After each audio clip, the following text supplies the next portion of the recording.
All right. So welcome back to the Astro experience and all of that good shit, bro. We rocking out with the bonnet today, bro. I gotta cover up my locks, make sure these straight. But Gemini sun sign, right? So first and foremost, I'm going to break down the energetic archetype of Gemini energy, okay? So when it comes to Gemini energy, Gemini is made up of, well, it's a mutable air sign, okay? It is ruled by Mercury. Jupiter is debilitated here because Gemini and Sagittarius are sister signs, therefore they are in opposition to each other. So Jupiter doesn't like being in Gemini, okay? And then on top of that, it's symbolized with the twins, okay? We'll get into that a little bit later. And then it is a masculine sign. Water and earth are femininely polarized, and air and fire are masculinely polarized. All right. So when you have a mutable air sign, being mutable is about being relatable, being adaptable, and being changeable. Okay. Air is about intellect. Air is about being free. Air is about communication as well. It's about being very light because you cannot capture air, okay? You can capture air in a jar, but you can, okay, you can separate air from other air, but you can't necessarily trap air, okay? And if you do separate that air, it gets stagnant, and then you start getting mold in this shit and shit like that. Um, but air is about communication. It's also about thinking. It's about analyzing as well. Somebody's like barbecuing or some shit. Something smell burnt. And that's not from my crib. I'm straight. Um, but yeah, Mercury is also about thinking, communication, and airline and analyzing. Okay, Mercury is ruled by the air element as well. Okay, and then the third house also rules Gemini. The third house is about learning, it's about writing, it's about communication, it's about short distance traveling as well. And it also deals with your siblings, okay? Not necessarily, I guess, yeah, your direct family, but more so like your siblings and your cousins, okay? So when you bring all of these elements together, and you get the energetic archetype of Gemini, okay? Now, when you talk about your sun sign, your sun is basically your identity, what you identify as. A lot of people like to say your ego, and that's not necessarily a bad thing, but it's more so how you see yourself and your identity, what you identify as, okay? Your core essence, what people see from you, because the sun gives us life, so it represents your own life force energy within astrology. All right, so when you bring Gemini into your sun sign, your actions and your what you're going to be known for is going to be thinking, communication, and analyzing. All right, this is exactly why Geminis are masters of communication, because they're ruled by the third house, which deals with learning, communication, and they're ruled by Mercury, which is also ruled by communication, thinking, analyzing, and then they're an air sign, which is thinking, communication, and analyzing.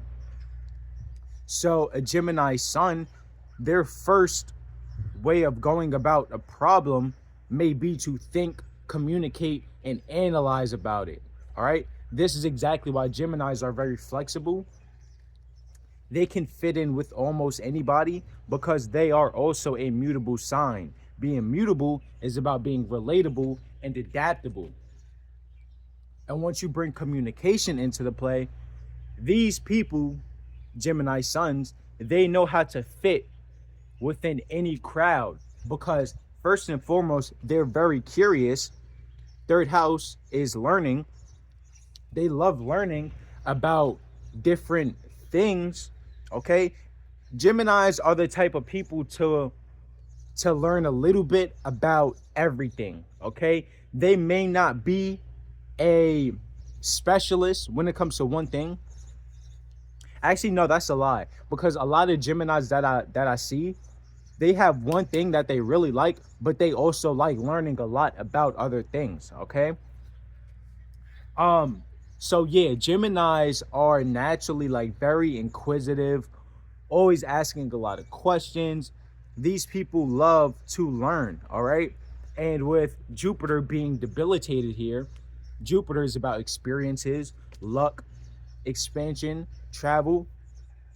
So a lot of times, okay, so Jupiter is long distance travel, all right? The third house rules Gemini. The third house is about short distance travel, all right?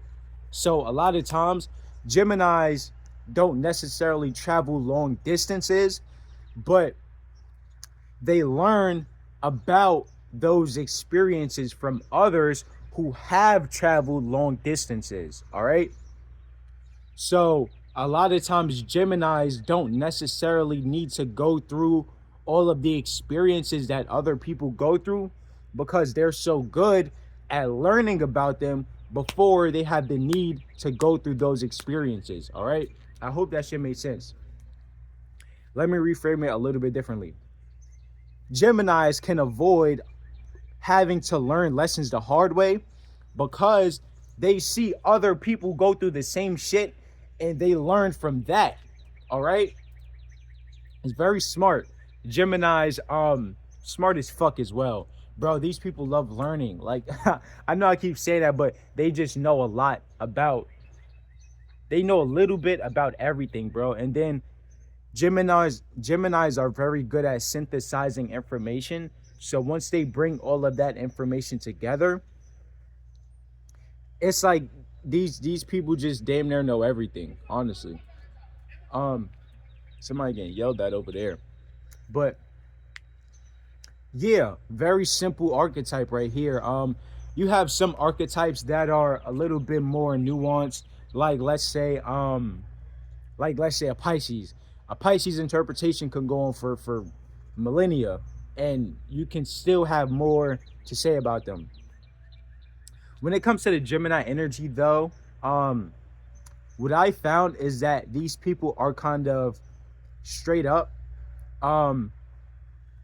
with their archetype, because it really is really all about communication and thinking and analyzing, bro. Now, I will say that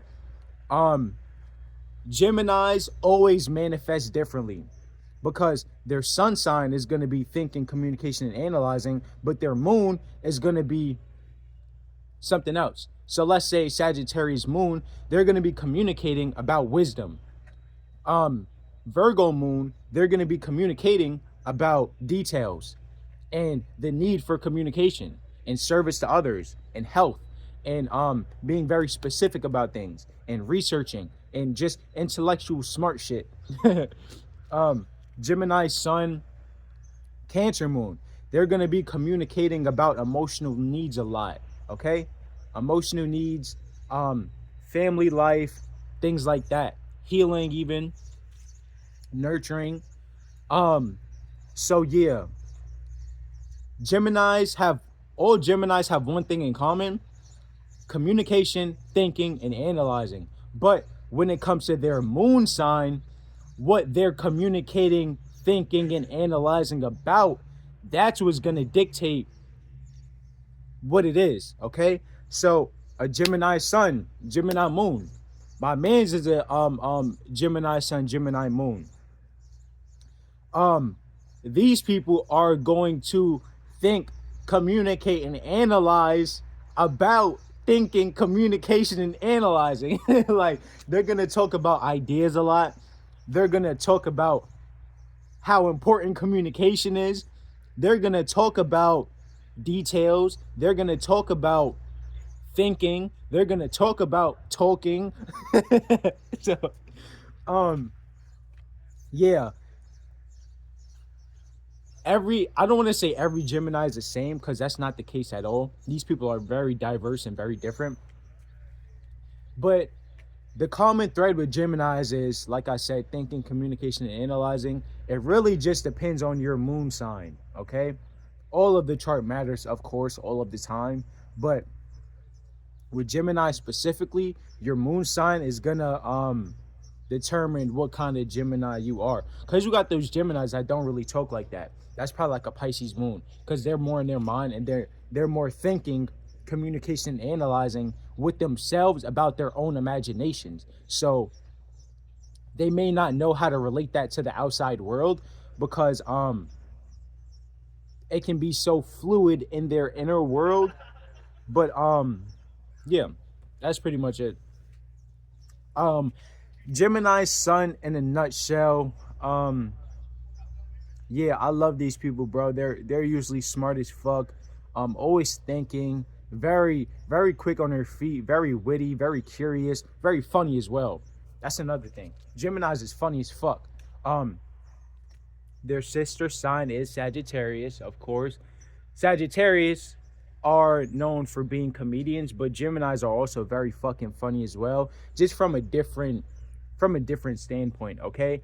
Um Geminis aren't as expressive when it comes to expressing with their body and body language and being very upbeat and fucking talking loud and shit. That's not necessarily Geminis. They're more so expressive when it comes to their ideas and their communication. So they're gonna talk a lot. They might not move as much with their body. They might not fucking dance and shit. I mean, they probably do dance. They're an air sign. Air's about being free and shit. But when it comes to how they express themselves, is more so gonna be within the shit that they say and the shit that they think. Okay. But that depends. If they got a fire moon, whoo, they're gonna be very expressive with their body, hyper communicative, all of that shit. When it comes to Gemini sun with an earth sign, they're going to be very centered within their body as well, but they're going to be grounded as well, but they're still going to express more so in ideas. All right, double air, they're just going to be all over the place. I'm not going to lie. All over the place, have a hard time grounding. These people can be kind of dry as well, depending on the rest of the chart, of course. But Gemini sun, water moon, these people are going to be hyper creative. They're going to be very emotionally fluid. They can understand anybody. Very emotionally fluid people right there. All right. I'm gonna cap it off right there. Astrology course coming very fucking soon. If this video is up, it might be up already. So go check that out. Got my website pinning in a little background, you feel me? But until then, I'm still offering services, free ebooks. Go download that, link in the bio, all of that good shit, bro.